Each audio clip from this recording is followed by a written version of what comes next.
Alleluia, Alleluia, Alleluia,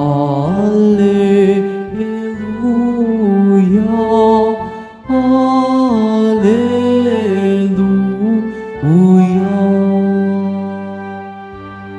Kayong kay Kristo nabuhay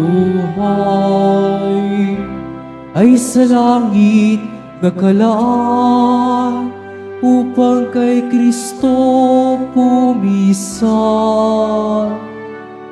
Alleluia,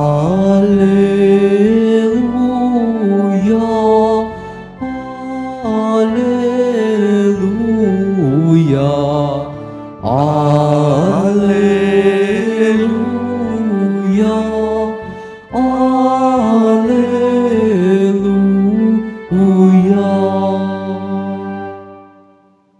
Sumainyo ang Panginoon. At sumaiyo rin. Ang mabuting balita ng Panginoon ayon kay San Juan.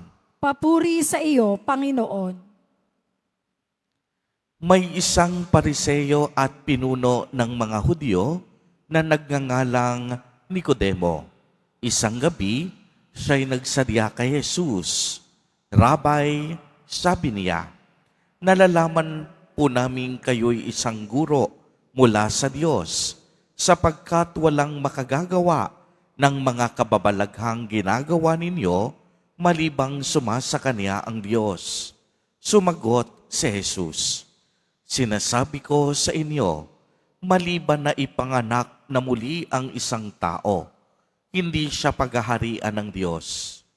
Paano pong maipapanganak na muli ang isang tao kung matanda na siya? Makapapasok pa ba siya sa tiyan ng kaniyang ina para ipanganak muli? Tanong ni Nicodemo. Sinasabi ko sa inyo, ani Jesus, maliban na ang tao'y ipanganak sa tubig at sa Espiritu, hindi siya paghaharian ng Diyos. Ang ipinanganak sa laman ay laman, at ang ipinanganak sa Espiritu ay Espiritu. Huwag kayong magtakda sa sinabi ko sa inyo, lahat ay kailangang ipanganak na muli. Umiihip ang hangin kung saan ibig at naririnig ninyo ang ugong nito. Ngunit hindi ninyo alam kung saan nanggagaling at kung saan naparoroon. Gayon din ang bawat ipinanganak sa Espiritu.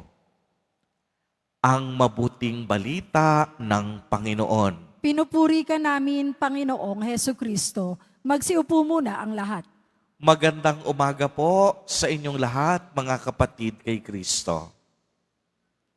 Sa lahat po ng ating mga taga-subaybay, sa iba't ibang online platforms, at sa lahat ng ating mga kadiboto, sa iba't ibang panig ng Pilipinas, at maging sa buong mundo, kung saan tayo ay naaabot ngayon ng ating live streaming. Mapayapang umaga din po sa inyong lahat. Purihin at dakilain natin ang ating Panginoon, ang mahal na poong Jesus Nazareno. Palakpakan po natin ang ating Diyos na buhay. Mga kapatid kay Kristo at mga kadiboto, malugod po namin kayong tinatanggap sa Basilica Minor at Pambansang Dambana ni Jesus Nazareno. Ang panahon po ng Pasko ng muling pagkabuhay ay hindi lamang simpleng pagdiriwang. Ito ay panahon na kung saan sinasariwa at inaalala natin ang kaligtasang dulot ng pagpapakasakit, pagkamatay at pagkabuhay na mag-uli ni Jesus Nazareno. Tunay ngang ang kaniyang pagkabuhay ang siyang nagpapatingkad sa ating pananampalataya dahil alam natin na ang ating pananalig, ang paggawa ng mabuti, ang pagmamahal, ang siyang magdadala sa atin sa buhay na walang hanggan. Ang ebanghelyo natin ngayon, diskurso sa pagitan ni Jesus Nazareno at ni Nicodemo.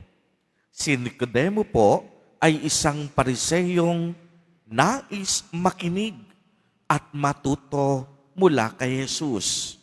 Ipinaliwanag ni Jesus Nazareno na kailangan nating isilang na muli. Hindi naunawaan agad ito ni Nicodemo. Bakit po? Dahil ang buong akala niya ay kailangan tayong pumasok muli sa sinapupunan ng ina upang isilang uli. Dahil dito sinabi ni Jesus na walang makakapunta ng langit kundi sa pamamagitan ng anak ng tao. Sa pagkakataong iyon, binalikan ni Jesus ang nasasaad sa matandang kasulatan na kung saan minsang itinaas ni Moises ang isang ahas na tanso.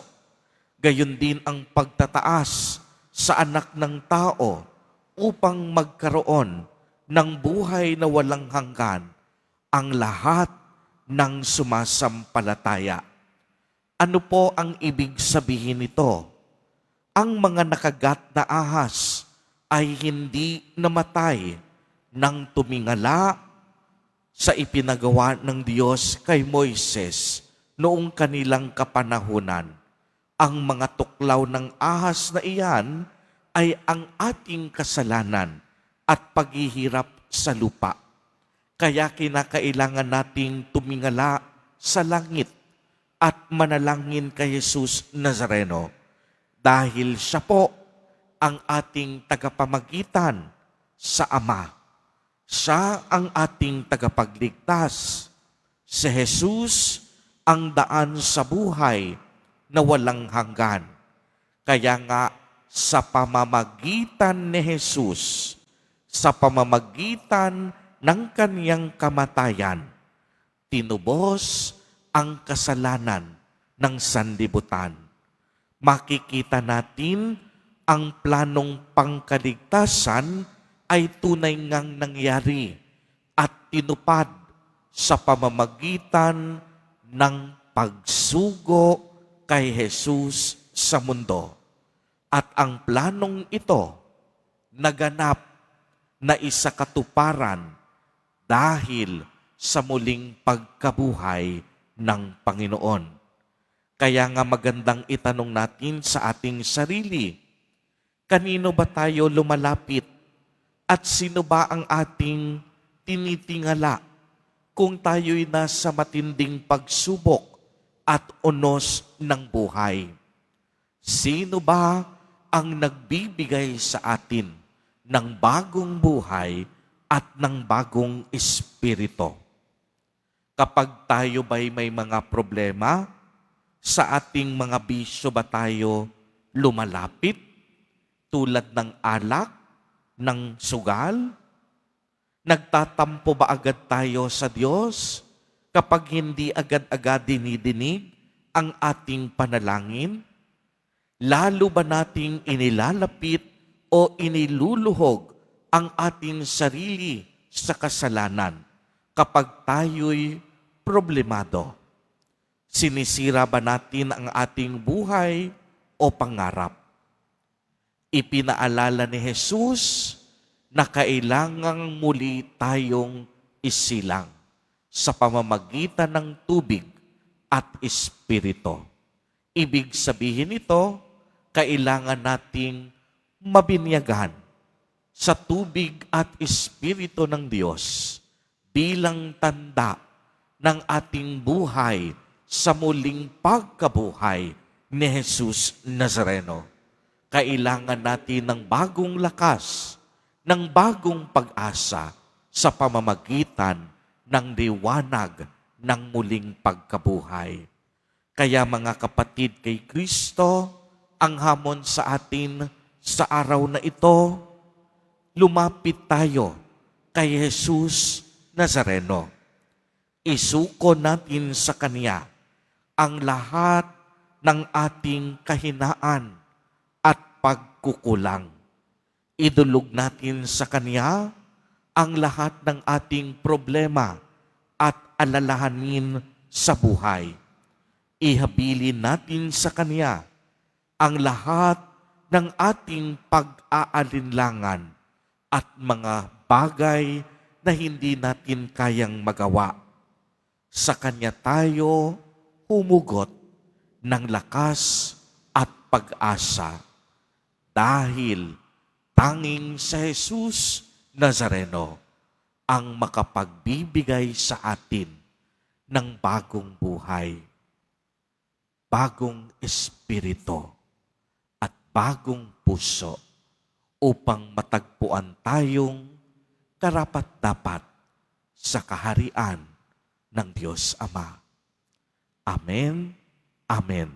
Purihin at dakilain natin ang ating Panginoon, ang mahal na poong Jesus Nazareno.